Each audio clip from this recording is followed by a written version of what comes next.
চলো আজকে বানাবো পাউরুটি দিয়ে মিষ্টি। তার জন্য প্রথমেই পাউরুটির 4টে সাইড কেটে বাদ দেব, দিয়ে মাঝখান থেকে 2 টুকরো করে নেব। নিয়ে অল্প একটু উষ্ণ গরম দুধের সাহায্যে মেখে আর এটাকে সাইড করে রাখবো। এবার চিনির শিরাটা তৈরি করে নিই। তার জন্য গ্যাস জ্বালিয়ে নিয়েছি, একটা সসপ্যান বসিয়ে দিয়েছি, তাতে 1 কাপ জল দেব আর পরিমাণ মতো 1 কাপ চিনি দেবো। যে কাপ মেপে জল নিয়েছি সেই কাপের 1 কাপ চিনি দেবো।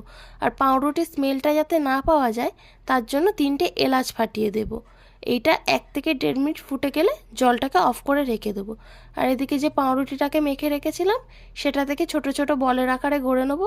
একটু ভালো করে চেপে চেপে বলটা গড়তে হবে, না তো গাটা ফেটে ফেটে যাবে। তারপর কড়াতে তেল দিয়ে লো ফ্লেমে হালকা হাতে ভেজে নিতে হবে। ফ্লেমটাকে জোরে দেবে না, তাহলে পুড়ে পুড়ে যাবে।